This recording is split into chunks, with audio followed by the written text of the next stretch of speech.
जय मसीह की। 2020 हम सभी के लिए बहुत अलग रहा पिछले कुछ सालों से।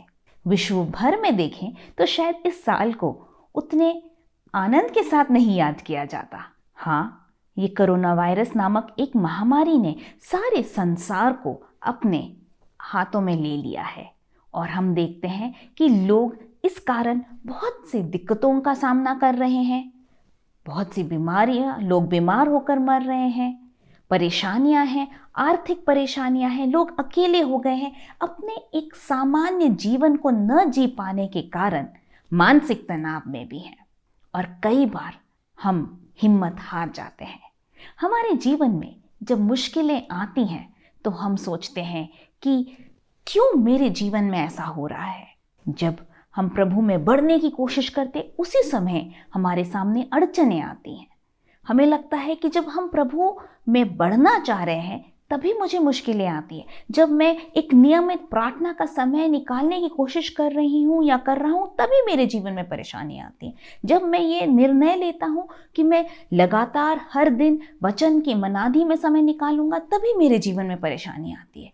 या जब मैं प्रभु के पीछे और दृढ़ता से चलने की कोशिश करता हूँ तभी मेरे जीवन में परेशानियां बढ़ रही हैं। क्या ऐसा आपको कभी लगा है? क्या आपने प्रभु से पूछा है कि प्रभु मेरे जीवन में ये परेशानियां क्यों? या आपको लगा है कि प्रभु बहुत हुआ, अब मेरे लिए इस विश्वास में आगे बढ़ना या चलना मुश्किल हो रहा है? आपके लिए ही आज का वचन है और मेरा जो शीर्षक है वह है हिम्मत न हारे। आइए इसके पहले कि हम वचन में देखें, अपनी आंखों को बंद करें और परमेश्वर की ओर प्रार्थना में देखें। स्वर्गीय पिता परमेश्वर, प्रभु, हम जानते हैं कि आप हमसे प्रेम करते हैं और आपकी उपस्थिति जहाँ 2 या 3 आपके नाम में एकत्रित होते हैं वहाँ है। आज प्रभु जी, हम बहुत से लोग अलग अलग जगहों में आपके वचन को सुन रहे हैं। प्रभु, आपकी उपस्थिति होने पाए, आप हमसे बातचीत करें, हमारे जीवन में जो ज़रूरत है उसके अनुसार हमें आज का वचन दें। सब कुछ आपके हाथों में समर्पित करते हैं। आप पूरी तरह नियंत्रण में ले लीजिए, यीशु के नाम में, आमीन। जो मैंने भाग आज वचन में से चुना है वह है 2 कुरिन्थियों उसका 4 अध्याय 16 से लेके 18वां पद तक। यहाँ पौलुस अपने जीवन से बात कर रहा है और इस पद की शुरुआत पौलुस कुछ इस तरह कहता है, इसलिए हम हियाव नहीं छोड़ते, यद्यपि हमारा बाहरी मनुष्यत्व नष्ट होता जाता है तो भी हमारा भीतरी मनुष्यत्व दिन प्रतिदिन नया होता जाता है। यहाँ पौलुस कह रहा है हम हार नहीं मानते या हियाव नहीं छोड़ते। इस संसार में हमें बहुत सी तकलीफें जरूर सहनी पड़ती हैं। यीशु मसीह ने स्वयं यूहन्ना 16:33 में कहा है, इस संसार में हमें क्लेश होंगे किंतु दाढ़स बांधो क्योंकि मैंने संसार को जीत लिया है। जब उसने कहा कि इस संसार में तुम्हें क्लेश होंगे तो वो क्या कहना चाह रहे थे? कि हाँ, संसार में मुश्किलें होंगी, तुम इस संसार से अलग कहीं नहीं रहोगे, किंतु इस संसार में ही रहते समय मैं तुम्हें शक्ति दूंगा, बल दूंगा और मैंने इस संसार के मुश्किलों पर विजय ले ली है, इसलिए तुम दृढ़ रहो, तुम धाड़स बांधो। ऐसा ही 1 कुरिन्थियों 10:13 में यह भी लिखा है कि कोई भी ऐसी आजमाइशें हमारे जीवन में नहीं आती जो मनुष्य के लिए आम नहीं है, किंतु परमेश्वर विश्वास योग्य है और वो क्या करता है, हमारी हर तकलीफों के बीच में वो एक राह बनाता है ताकि हम उसमें से विजयी होके निकल सके। हमारा प्रभु हमारे साथ हर पल रहता है। और यहाँ पर जो मैं पद पढ़ रही थी वो पौलुस के द्वारा लिखा हुआ है। पौलुस वो व्यक्ति था जिसने प्रभु के लिए बहुत सी तकलीफें सही। यदि हम परमेश्वर के वचन को पढ़ते हैं तो हम देखते हैं 2 कुरिन्थियों उसका 11वें अध्याय में पौलुस बताता है कि किस तरह उसने प्रभु यीशु के सुसमाचार के प्रचार के लिए इतना दुख सहा, इतनी तकलीफें सही।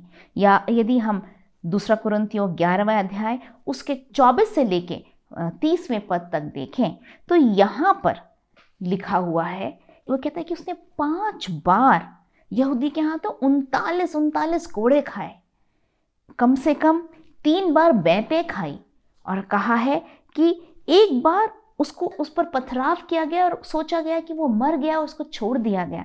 तो इस तरह, और उसकी नाव जिसमें वो सवार था वो कई बार टूट गई, और इस तरह अलग अलग तकलीफें उसने परमेश्वर के वचन के लिए, प्रभु यीशु के सुसमाचार के लिए सहा। और वो उस पूरे अध्याय को यदि हम देखते हैं तो वो पूरी बताता, एक लिस्ट के रूप में, एक सूची के रूप में उसने दिया कि किस तरह उसने क्लेश सहा, किस तरह दरिद्रता, किस तरह भूखमरी, किस तरह तकलीफ, उस सब के बीच में भी इतना कुछ सहने वाला व्यक्ति कहता है कि ढाढ़स बांधो, हम हिम्मत नहीं हारते, हम हियाव नहीं खोते। और उसके आगे क्या कहता है, 17वां पद में कहता है, क्योंकि हमारा पल भर का हल्का सा क्लेश हमारे लिए बहुत ही महत्वपूर्ण और अनंत महिमा उत्पन्न करता जाता है। वो क्या कहता है यहाँ पर कि ये जो क्लेश है, जो हम में से किसी ने इतनी तकलीफें हमारे आत्मिक जीवन में या हमारे जीवन में नहीं सही होंगी, किंतु इतना कुछ सहने के बाद भी पौलुस उसको किस तरह कहता है। वो नहीं कहता कि मैंने बहुत कष्ट, मैंने बहुत क्लेश सहे, किंतु वो कहता है कि पल भर का हल्का सा क्लेश। हमारे आत्मिक जीवन में हम किस तरह मुश्किलों का सामना करते हैं। जब हमारे जीवन में तकलीफ आती है तो क्या हम उस तकलीफ की ओर ही अपनी नज़रों को रखते हैं और हम अपने आप के लिए दुखी होते रहते हैं? क्या हम परमेश्वर से सवाल करते हैं कि मेरे जीवन में ऐसा क्यों, दूसरे तो खुश हैं? क्या हम दूसरों के जीवनों के साथ अपनी तुलना करते हैं? आज मैं आपके साथ कुछ बातों को बांटना चाहूँगी कि जब हमारे जीवन में मुश्किलें आती हैं तो हमें किस तरह उसका सामना करना चाहिए। सबसे पहले तो हमें याद रखना चाहिए कि हमें हिम्मत नहीं हारनी है। जैसे पौलुस ने कहा, हमें हियाव नहीं छोड़ना है। और इसके अलावा हमें हिम्मत हारे बगैर कुछ बातें जो हमें ध्यान रखनी है, मैं उसको आज के दोपहर आपके साथ बांटना चाहूँगी। सबसे पहली बात, प्रभु में दृढ़ बनो, प्रभु में बलवंत बनो।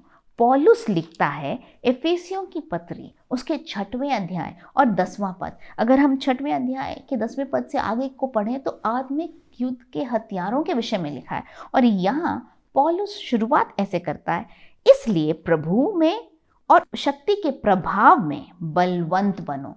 सबसे पहले प्रभु में और उसकी शक्ति या उसके सामर्थ्य में बलवंत बनने के लिए कहता है।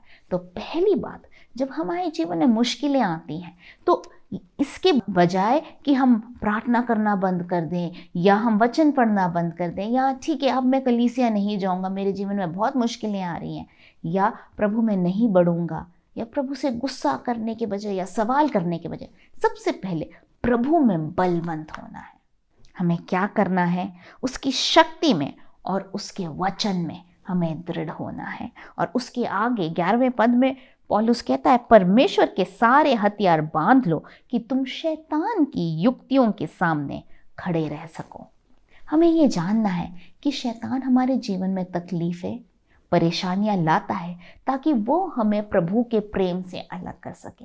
किंतु यदि हम प्रभु में बने रहते हैं, उसके सामर्थ्य में दृढ़ रहते हैं, उसमें बलवंत होते हैं, तो कितनी भी तकलीफें आए वो हमें प्रभु के प्रेम से और प्रभु के वचन से दूर नहीं कर सकती।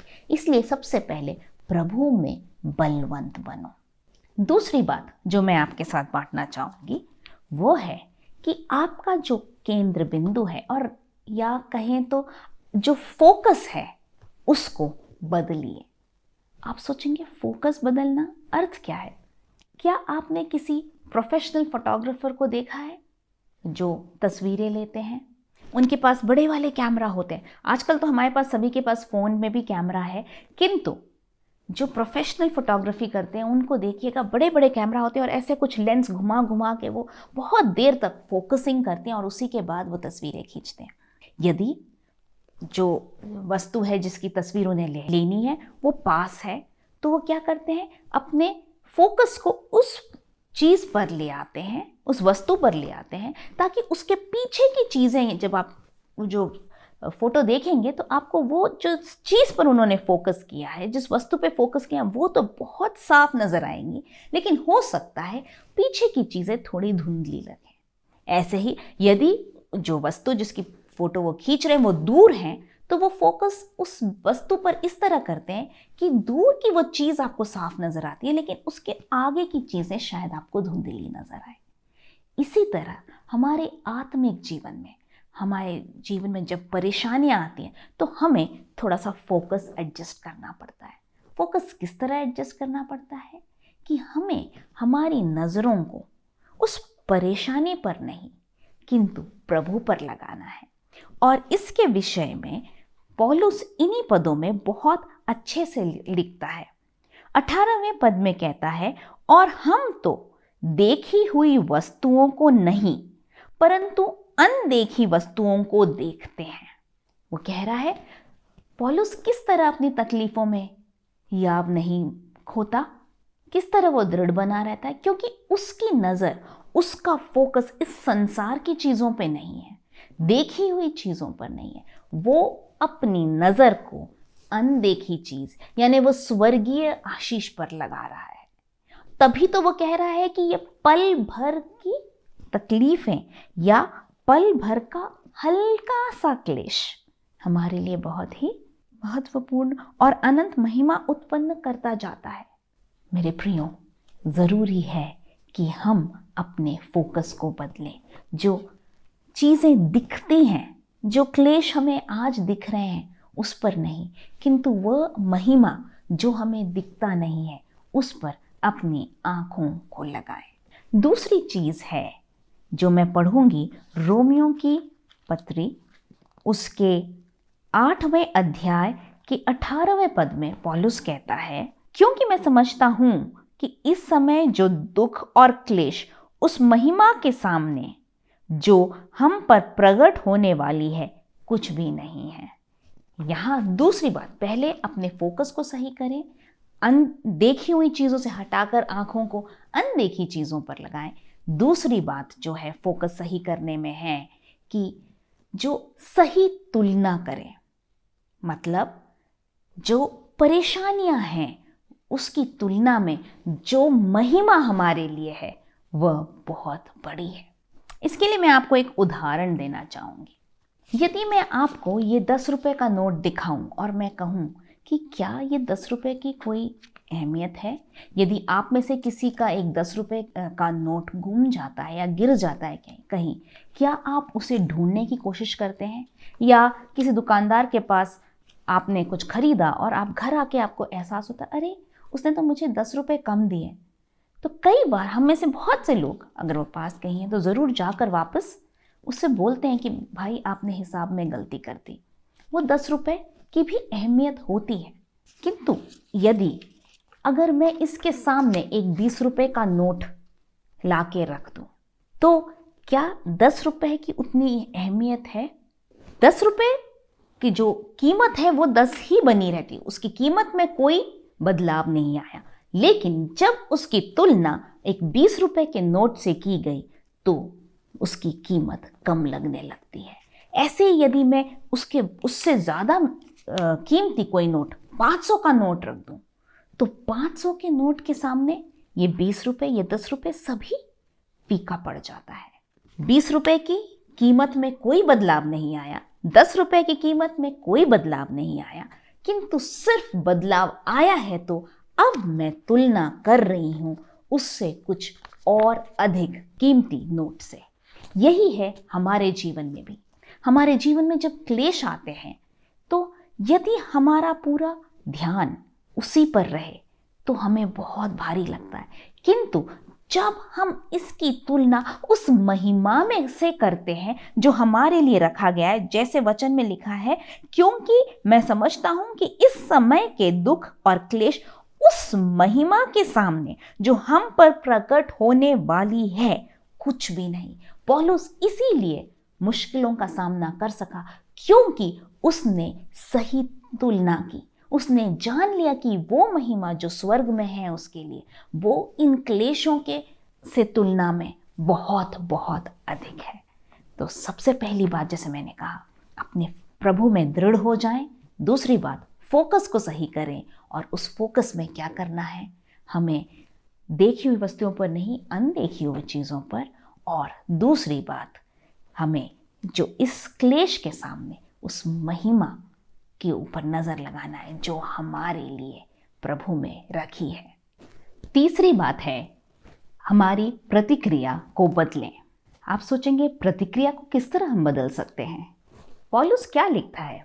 फिलिपियों 4:4 में पौलुस कहता है, प्रभु में सदा आनंदित रहो। मैं फिर से कहता हूं, आनंदित रहो। जब हम मुश्किलों से होकर गुजरते हैं, इसके बजाय कि हम उस मुश्किलों की ओर देखें, उसके बारे में कुड़कुड़ाएं या प्रभु से सवाल करें कि हम अब प्रार्थना नहीं करूँगा, मैं वचन नहीं पढ़ूंगा, क्योंकि मैं जितना भी करता हूँ मेरे जीवन में परेशानी ही आती है, इस तरह के बातों को न करते हुए प्रभु में हम आनंदित हुए।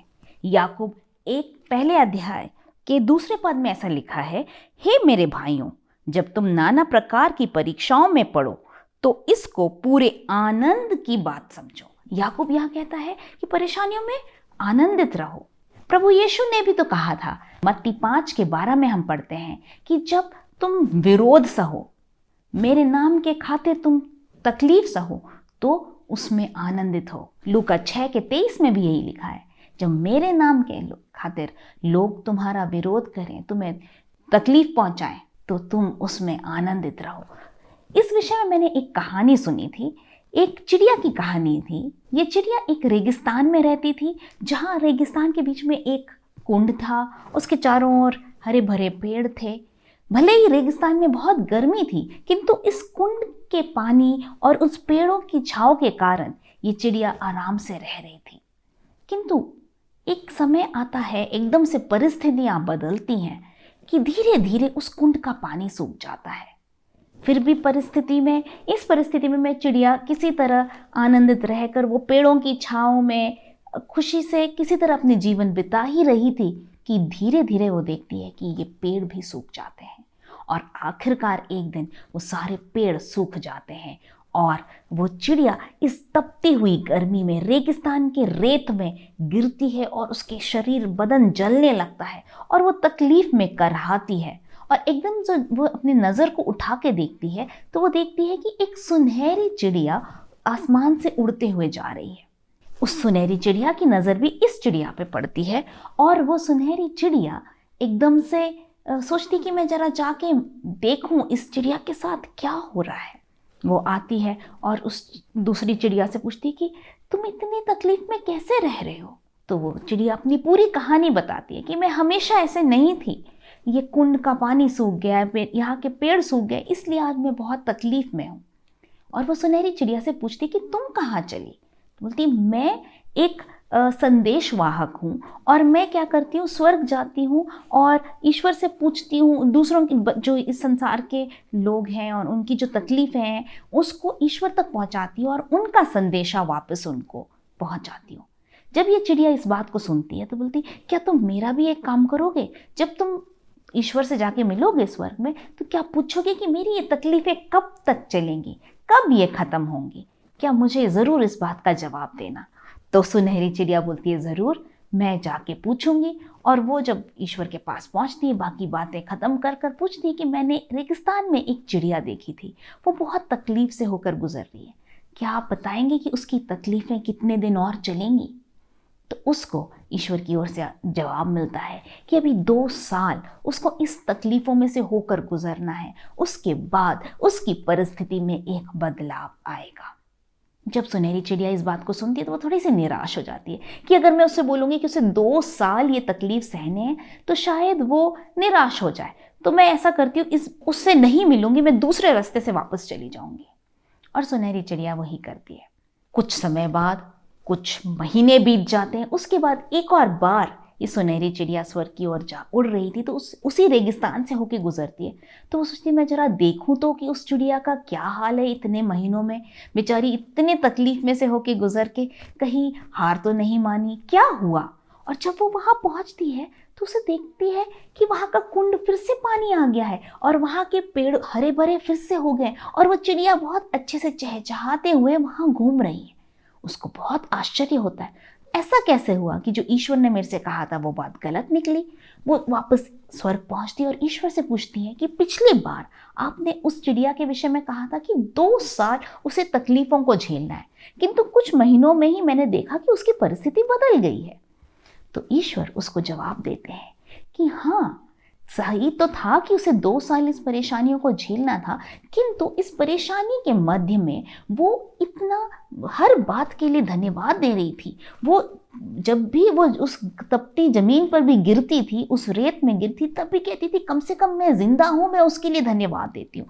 वो हर चीज़ में बस धन्यवाद दे रही थी। और जो कार्य मैंने सोचा था कि इस तकलीफ के द्वारा उसके जीवन में 2 साल में होना था, उसके जीवन में वो बदलाव इतने जल्दी आया, तो मैं रोक न सका और उसकी आशीषें उसे लौट के मिल गईं।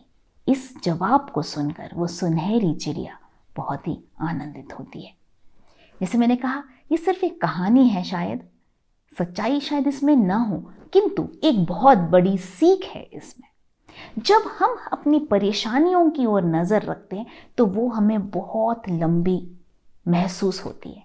जैसे जब हम किसी का इंतज़ार करते हैं तो हमारा समय कटता ही नहीं, किंतु जब यदि आपके पास समय कम है और बहुत सारे काम पूरे करने हो तो आपको समय कम पड़ जाता है। उसी तरह जब हमारी प्रतिक्रिया यदि बदल जाती है, हम आनंदित रहते हैं और प्रभु को धन्यवाद देते हैं, तो हमारी तकलीफ़ों में भी हम जल्दी से उससे पार हो सकते हैं। जो कार्य प्रभु हमारे अंदर करना चाहता है वो जल्द हो जाता है।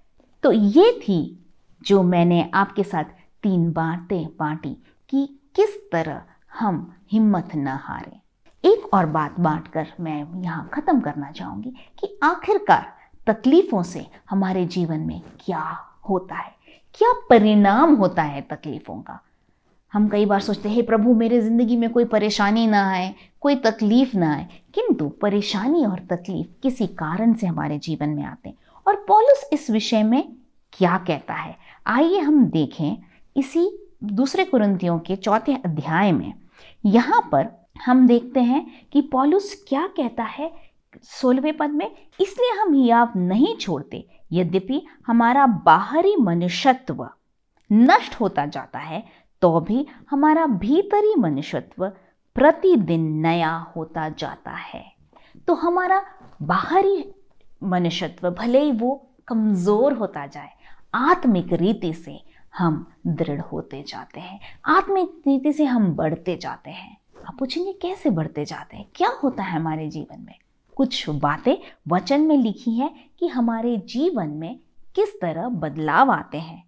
जैसे यदि हम पढ़ें याकूब की पत्री, उसका 1 अध्याय 2 पद में लिखा था कि हमें आनंदित होना चाहिए जब हमारे जीवन में नाना प्रकार के परीक्षाएं आती हैं। और 3 पद में वो कहता है, यह जानकर कि तुम्हारे विश्वास के परखे जाने से धीरज उत्पन्न होता है।